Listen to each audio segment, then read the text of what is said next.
pertemuan ketiga hari ini. Selanjutnya kita akan masih membahas mengenai relasi.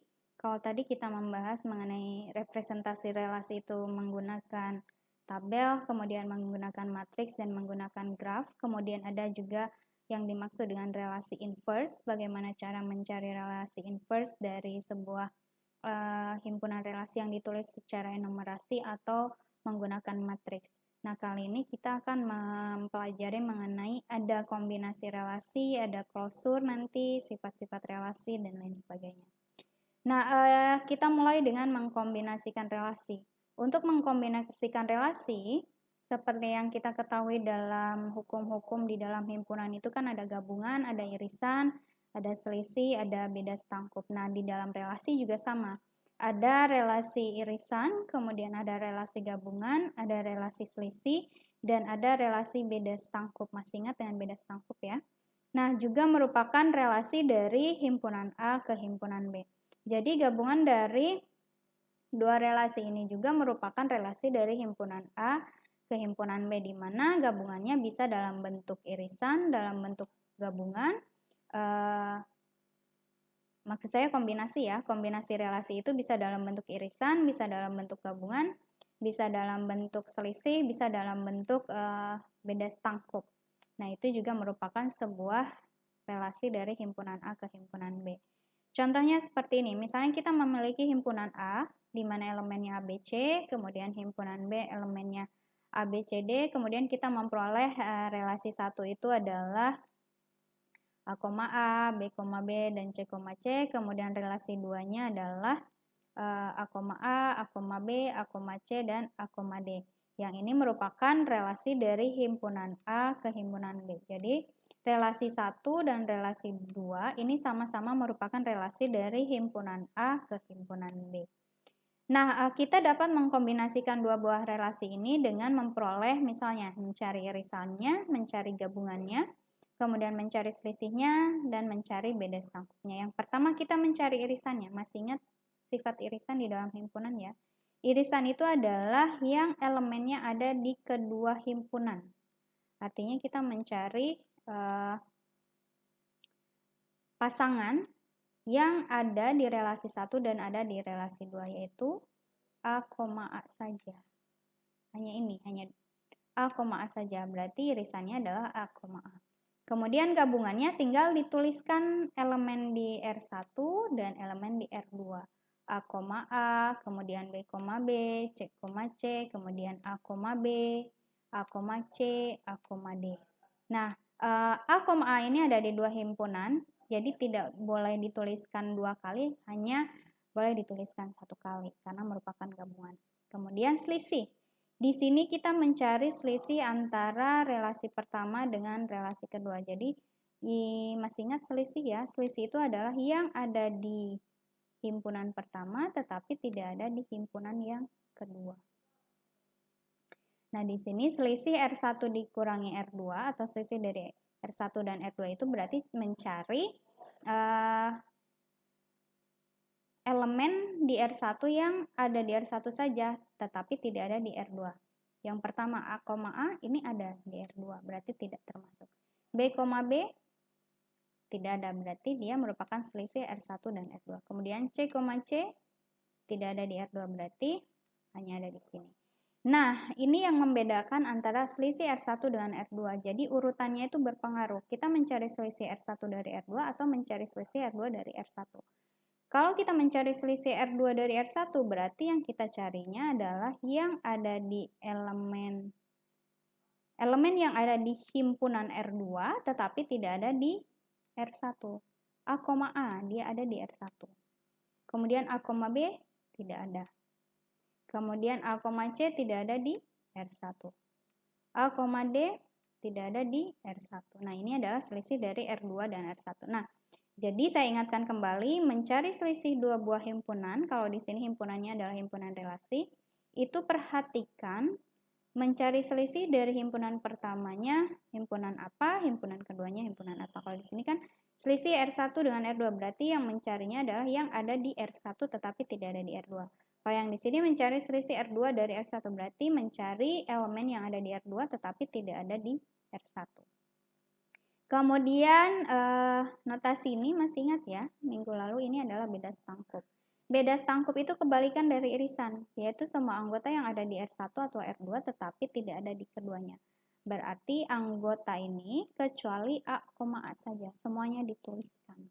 Jadi B, B, kemudian C, C, A, B, A, C, dan A, D adalah beda setangkupnya. Dikurangi dengan irisannya, yaitu ini tidak dimasukkan, yang ini tidak dimasukkan. Paham ya? Jadi mengkombinasikan dua buah relasi itu sama, ada irisan, ada gabungan, ada selisih, dan ada beda setangkup. Kemudian mencari kombinasi relasi dari sebuah matriks.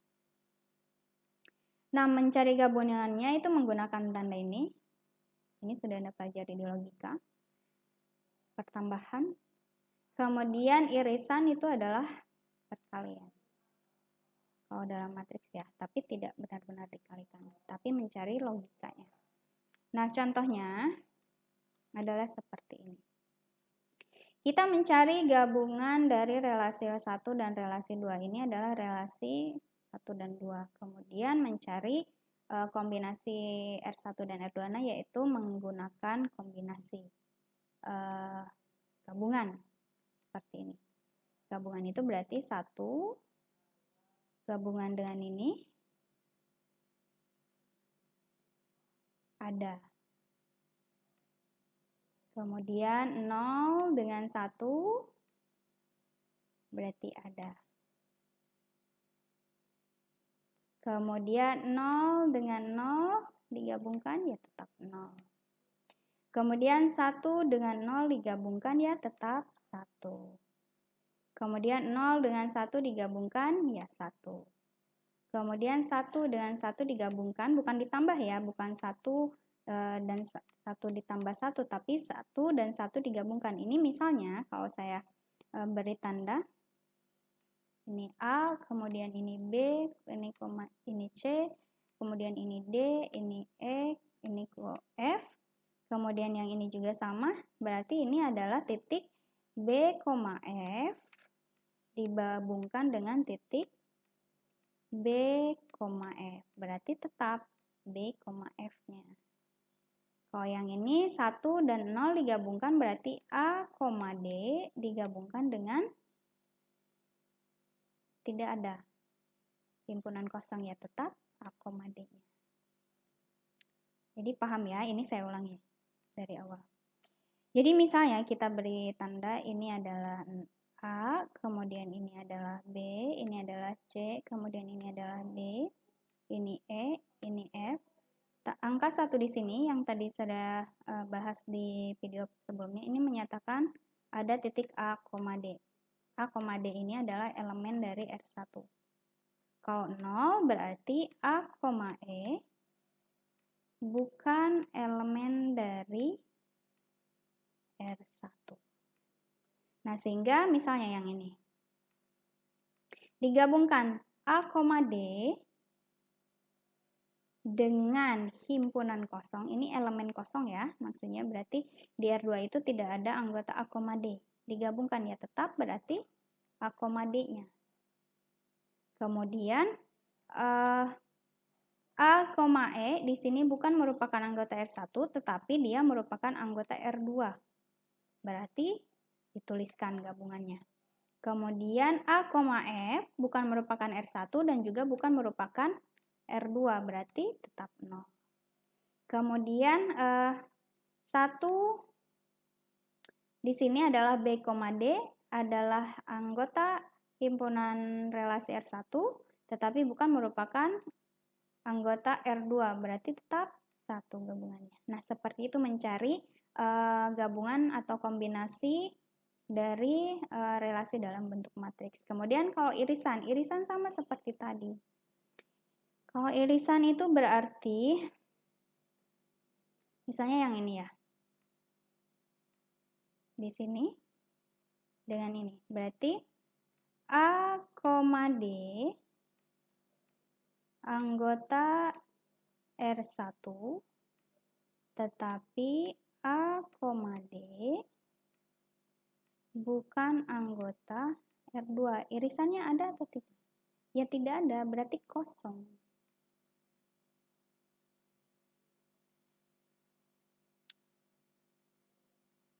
Atau irisannya adalah himpunan kosong. Berarti tidak ada, salah. Bukan anggota dari irisan dua buah relasi ini. Kemudian yang di sini juga sama A, E. Ini saya rubah di sini. A, E itu bukan merupakan anggota R1, tetapi A, E itu adalah anggota R2. Sehingga tetap tidak ada irisannya. Itu bukan anggota dari irisan relasinya. Kemudian A, F bukan anggota relasi R1 dan juga bukan anggota relasi R2, berarti sudah otomatis ya 0. Kemudian yang ini B, D anggota relasi 1 tapi bukan merupakan anggota relasi yang kedua, berarti 0. Kemudian B, E bukan anggota R1 tetapi anggota R2, berarti tetap 0. Jadi kalau relasi itu nilainya harus sama-sama 1. Kemudian B, F anggota relasi R1 dan B, F anggota relasi R2, berarti betul dia anggota elemen dari relasi irisannya. Kemudian C, D elemen dari R1 dan elemen dari R2, berarti betul 1. Yang ini sama, jadi intinya untuk mempermudahnya ya, kalau untuk irisan cari yang nilainya sama-sama 1 di dua matriks. Jadi kalau 0, 1 atau 1, 0 ya berarti nilainya adalah 0. Bukan merupakan anggota himpunan dari irisan. Tapi perhatikan untuk yang gabungan menggunakan union atau tanda seperti ini ya. Itu artinya digabungkan 1 dengan 0 bukan berarti 1 ditambah 0 sama dengan 1, bukan seperti itu. Tapi gabungan dari elemen A, B, A, D dengan bukan dengan himpunan kosong ya, berarti hasilnya adalah A, D dan seterusnya. Nah, jika ada yang masih kurang jelas, silakan boleh tanyakan di forum diskusi atau boleh tanya melalui WA. Kemudian komposisi relasi. Kalau komposisi relasi, kita memiliki beberapa relasi yang dihubungkan dari satu relasi ke relasi lain, kemudian dihubungkan lagi ke relasi lainnya. Nah, misalnya di sini R adalah relasi dari himpunan A ke himpunan B, kemudian S adalah relasi dari himpunan B ke himpunan C. Jadi kalau saya hitungkan ya, ini adalah himpunan A. Kemudian ini adalah himpunan B, kemudian di sini adalah himpunan C. Nah, relasi dari himpunan A ke himpunan B itu disebut dengan R notasinya. Kemudian relasi dari himpunan B ke C adalah S. Kemudian komposisi R dan S dinotasikan sebagai SOR adalah relasi dari A ke C yang didefinisikan sebagai seperti ini. Jadi titiknya A, C. Jadi hasil akhirnya adalah ini. SOR ini adalah komposisinya. Jadi SOR itu adalah elemennya A, C di mana A anggota himpunan A, kemudian C-nya adalah anggota elemen dari himpunan C dan beberapa B anggota himpunan B-nya di mana A, B-nya anggota relasi, B, C-nya anggota himpunan S. Nah, contohnya seperti ini. Misalkan kita memiliki himpunan relasinya 1,2. Ini di sini R-nya. Kemudian di sini adalah S-nya, himpunan dari 1, 2, 3. Kemudian 2, 4, 6. Ini R. Kemudian yang ini S. Kita mencari SOR-nya. Berarti kita cari 1 dihubungkan ke sini ada, kemudian 2 dihubungkan ke U. Berarti titiknya adalah ini 1, U. Kemudian 1 dihubungkan ke 6, kemudian dihubungkan ke T. Berarti 1, T. Kemudian 2 dihubungkan ke 4 oleh relasi R, dari 4 dihubungkan ke T, dari relasi S, 2, T. Kemudian 3 dihubungkan ke 4 oleh relasi R, kemudian 4 dihubungkan ke T oleh relasi S, berarti 3, T. Kemudian 3 dihubungkan ke 6, dihubungkan ke T. Sama, 3, T. Kemudian 3 dihubungkan ke 8, dihubungkan ke U, yaitu 3U. Kemudian yang ini 3 dihubungkan ke 4, dihubungkan ke S, yaitu 3S. Paham ya? Kemudian 1U tadi sudah saya jelaskan di sini. Kalau 2U tadi ada panahnya enggak? 2U. 2S. Oh, tidak ada. 2 ke ada di sini. 2 ke 4 ke S. Nah, di sini. Jadi tadi yang belum terlihat adalah 2S. 2S itu adalah dari 2 ke 4 ke S. Jadi komposisi dari relasi R ke S itu adalah 1,U, 1,T, 2,S, 2,T, 3,S, 3,T, dan 3,U. Paham ya? Kalau ini saya rasa mudah, karena tinggal melihat titik-titik akhirnya yang dihubungkan dari R ke S-nya. Relasi R dan relasi R dari 3 himpunan ini. Kemudian, mengkombinasikan relasi menggunakan matriks. Kalau menggunakan matriks itu seperti ini, jadi tandanya dot yang ditebalkan, menyatakan komposisi dari dua buah relasi. Dan hasilnya sama seperti tadi sebenarnya. Komposisi itu, jadi R1 dan R2. Jadi cari ini kan A, B, C. Misalnya ini D, E, F. Kemudian di sininya D, E, F, di sini G, H, I. Berarti lihat, ini AD, kemudian dari D, dari titik D itu dihubungkannya ke H. Berarti ini kan A, B, C, kemudian di sininya adalah G, H, I. A ke D, kemudian D ke G itu harusnya nggak ada yang ini. Ini harusnya nggak ada. A ke D, kemudian D ke H. Berarti di sini ada. A ke F, F ke I. Katanya ada di sini. Jadi kalau digambarkan kan ini A, B, C, D, E, F. Oke. Kalau Anda bingung, saya juga jadi bingung. Kita gambarkan dalam diagram pen A, B, C,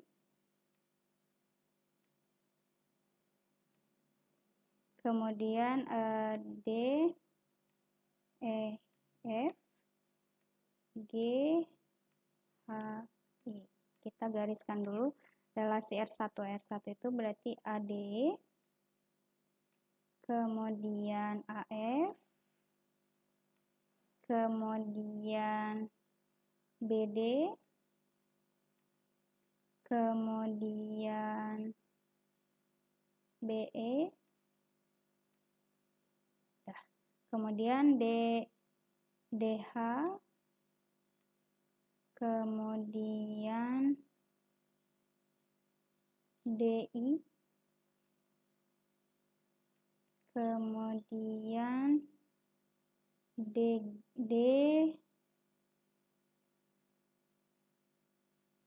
DH,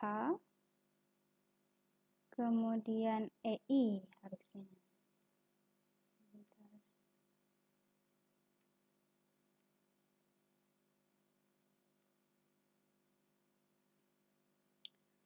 DH, kemudian EI,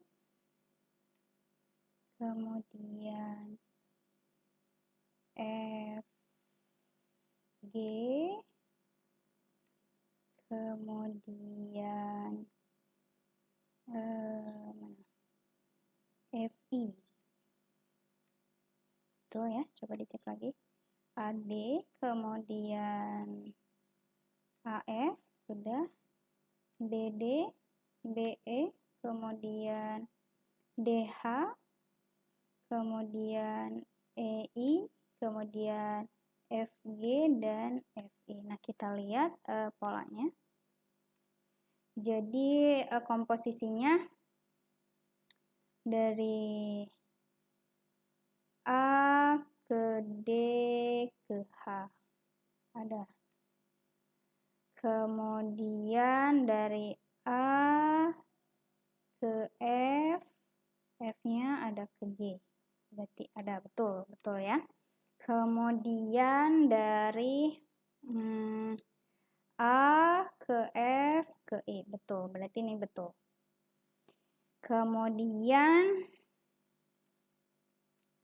dari B ke D ke H, betul. Kemudian B ke E ke I, berarti betul.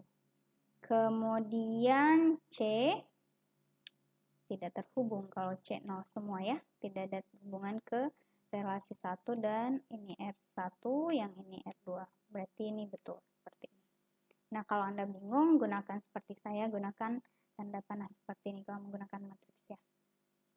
Jadi intinya adalah melihat apakah di G ini ada yang terhubungkan dari F. Di sini F-nya kan terhubungkan lagi dari D. Berarti A ke F, dari F ke G ada. Berarti nanti A ke F-nya, F ke G-nya ada, kemudian A ke H-nya juga ada di sini jelas. Kemudian A ke I-nya dari F ada yang ke I. Dari A ke F kan ada. Nah, itu. Caranya berarti lihat di sini dia berrelasinya ke mana saja di A, B, C, D, E yang tadi, kemudian baru kita lihat komposisi hasilnya seperti apa. Nah, kemudian kita lanjutkan dengan sifat-sifat relasi. Di sifat-sifat relasi itu ada refleksif, kemudian ada setangkup dan tolak setangkup, dan ada menghantar. Kalau refleksif itu ada refleksinya. Jadi A, A itu anggota relasi R. Kalau di dalam graf berarah dia ada loopingnya seperti ini, ada tanda A, A. Kemudian kalau setangkup itu jika A, B-nya anggota R, kemudian B, A-nya juga anggota relasi. A, B-nya anggota himpunan A. Kemudian kalau tolak setangkup itu jika A, B anggota R, B, A anggota R, kemudian A sama dengan B untuk semua A, B anggota R. Kemudian kalau untuk transitif atau menghantar A, B anggota R dan B, C anggota R, maka A, C-nya ini mirip seperti komposisi sebenarnya kalau transitif. A, C-nya anggota relasi untuk semua A, B, C anggota himpunan A-nya. Contohnya seperti ini. Jadi misalnya kita memiliki himpunan A 12,34, kemudian kita peroleh relasi 1,1, 1,3 dan seterusnya. Dua sifat reflektif karena ada titik 1,1, kemudian 2,2, 3,3 dan 4,4, di mana A, A ini semuanya anggota himpunan A-nya. Itu disebut sebagai reflektif. Kemudian bersifat setangkup. Lihat, kalau setangkup itu biasanya kalau dalam bentuk matriksnya di dalam diagonalnya itu dia ini 1, ini 1, di sini 0, di sini 0. Jadi sama. Nah, di sini 1,2-nya bersifat setangkup karena A, B anggota R dan B, E juga B, A-nya juga anggota R. 1,2 dan 2,1 anggota R. Kemudian 2,4 dan 4,2 juga anggota relasi. Kemudian kalau tolak setangkup itu sama mirip seperti refleksif. Jadi semuanya 1,1, kemudian ini A sama dengan B, 2,2 sama dengan 2, kemudian 3,3 sama. Dan 1 sama dengan 1. Ini 3,3 maksudnya ya. Kemudian menghantar itu sama seperti komposisi. Kalau di sini contohnya ini tidak menghantar karena di sini ada 2,4, 4,2, tapi 2,2-nya bukan merupakan anggota relasi. Ini harusnya ada tanda coretnya ya. Jadi dia tidak termasuk ke dalam anggota relasi. Kemudian 4,2 ada, 2,3 ada, tapi 3,2-nya bukan anggota relasinya. Jadi sama seharusnya kalau bersifat menghantar itu ada transitifnya. Tadi di dalam komposisi relasi R ke S itu kan ada yang menghantarkannya, yaitu relasi dari himpunan B ke himpunan C-nya. Itu adalah penghantarnya atau transitifnya. Nah, kita lanjutkan. Ada juga yang disebut sebagai relasi kesetaraan. Relasi kesetaraan ini adalah relasi R pada himpunan A disebut relasi kesetaraan jika dia memiliki sifat reflektif, kemudian stangkup, dan menghantar. Kemudian relasi pengurutan parsial itu yang dimaksud dengan relasi pengurutan parsial adalah relasi R pada himpunan S dikatakan relasi pengurutan parsial jika ia reflektif, kemudian tolak stangkup, dan menghantar. Kalau ekuivalen itu atau kesetaraan itu ada setangkup, tapi kalau yang pengurutan parsial dia tolak setangkup. Selain itu reflektif dan menghantar sama. Himpunan S bersama-sama dengan relasi R disebut himpunan terurut secara parsial, dilambangkan dengan S, R. Jadi ada relasi kesetaraan dan ada relasi pengurutan parsial. Kalau relasi kesetaraan sifatnya dia reflektif, stangkup, dan menghantar. Tapi kalau relasi pengurutan parsial dia reflektif, tolak, setangkup, dan menghantar. Kemudian ada yang dimaksud dengan klosur relasi. Jadi misalkan R ini adalah relasi dari himpunan A, kemudian R ini dapat memiliki atau tidak memiliki sifat P, seperti reflektif, stangkup, dan atau menghantar.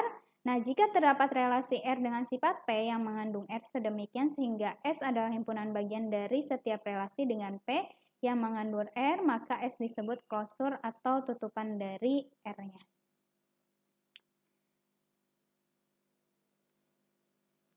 Nah, klosur ini ada 3, ada klosur refleksif, ada klosur stangkup, dan ada klosur menghantar.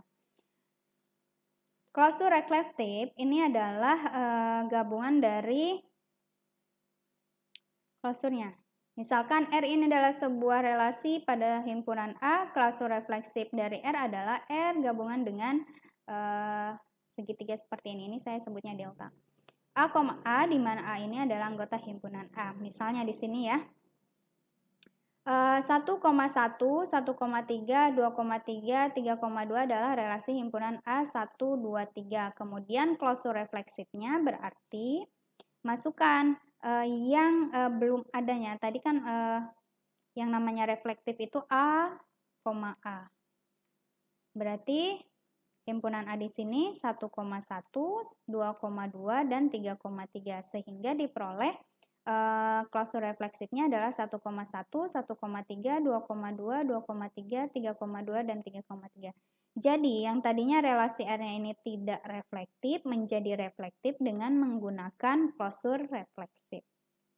Paham ya? Kemudian klosur stangkup. Klosur stangkup itu adalah R gabungan dengan R inverse-nya, relasi inverse-nya. Jadi kalau tadi kan refleksif A, kalau sekarang adalah kebalikannya. Yang tadinya titiknya A, B, sekarang berubah menjadi B, A. Contohnya masih yang sama, berarti tadi lihat di sini 1,2,3 berarti 1,3 B, A-nya 3,1.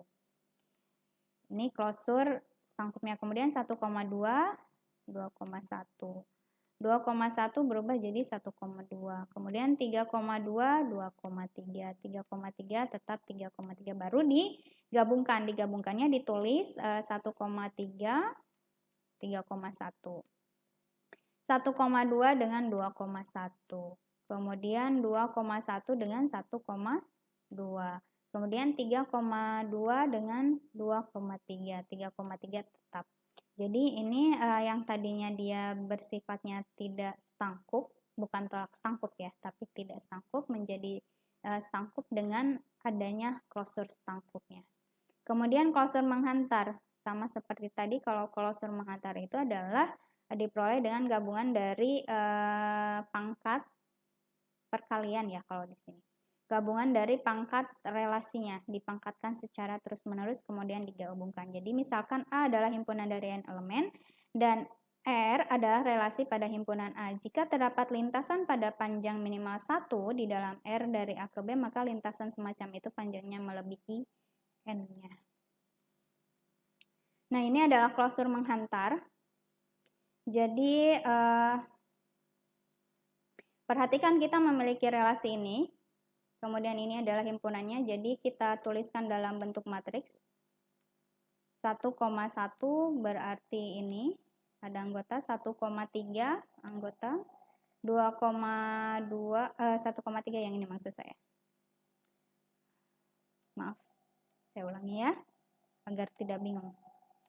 Jadi 1,1 titik ini, 1,3 adalah titik ini, kemudian 2,2 titik yang ini, 3,1 di sini, kemudian 3,2 di sini. Nah, kita mencari klosur penghantar. Klosur menghantarnya adalah di sini kan 3 kali 3 sehingga dia pangkatnya sampai dengan 3 kali 3. Berarti di sini cari gabungan sampai dengan pangkat 3. Nah, yang pertama kita harus mencari pangkat 2-nya dulu di sini. Nah, pangkat 2 masih ingat ya perkalian matriks. Perkalian matriks itu diperoleh dengan baris dikalikan dengan kolom pertama. Jadi kita mengalikan ini dengan matriks yang sama. 1, 0, 1, kemudian 0, 1, 1, 0, dan 1, 0. Jadi ini saya tidak akan jelaskan secara detail. Kenapa di sini diperoleh 1? Kenapa di sini diperoleh nilai 1? Nah, ini kenapa diperoleh 1? Itu mengalihkan dengan baris pertama dengan kolom pertama. Mengalihkannya bukan 1 dikali 1 ditambah 0 dikali 0 ditambah dengan 1 kali 1, tapi 1 irisan 1, kemudian gabungan dari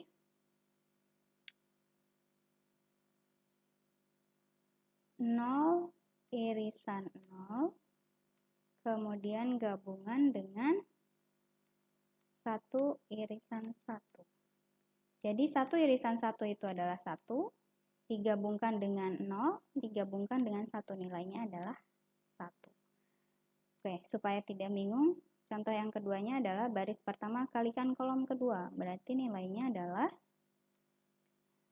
1 irisan 0 digabungkan dengan 0 irisan 1 digabungkan dengan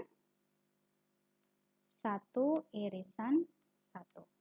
Ini 0, ini 0, kemudian ini 1. 0 digabungkan dengan 0 digabungkan dengan 1 adalah 1. Nah, itu cara mencarinya. Jadi menggunakan aturan perkalian matriks, tapi bukan menggunakan kali tambah, tapi irisan dan gabungan. Irisan dan gabungan. Jadi saya jelas lagi, kalau di dalam perkalian matriks itu kan ada perkalian, kalau di kita di relasi berubah menjadi irisan yang digunakan tanda ini. Kemudian ada pertambahan, itu digunakan menggunakan tanda gabungan seperti ini. Kemudian hasil yang matriks kuadratnya ini dikalikan lagi untuk memperoleh matriks yang ketiga. Baru setelah itu digabungkan. Jadi gabungan dari untuk klosur menghantarnya ini adalah matriks yang pertama. Kemudian ini adalah matriks kuadratnya yang ini. Diperoleh yang ini. Kemudian matriks yang pangkat tiganya. Di sini. Pangkat tiga tinggal digabungkan saja. Penggabungannya tinggal mencari 1 gabungan dengan 1, gabungan dengan 1 ya 1. Kemudian 0 gabungan dengan 1, gabungan dengan 1 ya 1. Kemudian 1 gabungan dengan 1, gabungan dengan 1 ya 1. Nah, seperti itu. Jadi caranya untuk pangkat matriks relasi itu bukan dikalikan dan ditambahkan, tapi diiriskan dan dicari gabungannya. Seperti itu. Sehingga kita memperoleh klosur menghantarnya adalah hasil yang di sini. Berarti 1,1, kemudian 1,2, kemudian 1,3, kemudian 2,2, kemudian 3,1, 3,2, dan 3,3. Nah, ini adalah klosur menghantarnya. Jadi kenapa sampai dengan pangkat 3? Karena ini banyaknya 3 kali 3. Dari banyaknya N yang tadi dari definisi. Kemudian ini ada relasi NR. Relasi NR ini adalah menghubungkan lebih dari 2 himpunan. Nah, ini yang paling sering ditemui dalam kehidupan sehari-hari. Di dalam tabel yang kita temui data dan lain sebagainya kan ada nama mahasiswa, asal sekolah misalnya, kemudian mata kuliah yang diambil, kemudian NIM, dan lain sebagainya itu termasuk ke dalam relasi NR. Relasi NR adalah himpunan bagian dari beberapa perkalian kartesian dari beberapa himpunan yang lebih dari 2. Nah, ini contohnya yang tadi saya sebutkan ya. Relasi mahasiswa ini adalah himpunan bagian dari relasi NIM terhadap nama mahasiswa, terhadap matkul, dan terhadap nilainya. Jadi ada beberapa himpunan, kemudian dihubungkan dengan sebuah relasi, nah itu disebut sebagai relasi NR. Nah, relasi NR contohnya seperti ini. Ini yang sering kita temui dalam kehidupan sehari-hari, sangat familiar sekali. Jadi tabel itu sebenarnya yang kita temui dalam kehidupan sehari-hari dasarnya adalah sebuah relasi. Antar tabel itu ada relasi. Kemudian, nah ini, contoh lainnya adalah basis data. Jadi penggunaan relasi itu ada di basis data. Basis data ini kan kumpulan tabel dari tabel satu ke tabel yang lain dihubungkan. Nah, salah satu model basis data adalah basis data relasional. Model ini didasarkan pada konsep relasi NR yang tadi di slide yang sebelumnya. Nah, pada basis data relasional, satu tabel menyatakan satu relasi. Setiap kolom pada tabel disebut sebagai atribut. Nah, ini adalah pembahasan dari relasinya. Jika ada yang masih kurang paham, silahkan tanyakan di forum diskusi atau boleh gunakan fasilitas WA langsung ke saya, tanya apa yang tidak dipahaminya. Saya akhiri, semoga kita selalu diberikan kesehatan. Wassalamualaikum warahmatullahi wabarakatuh. Sampai bertemu di minggu depan.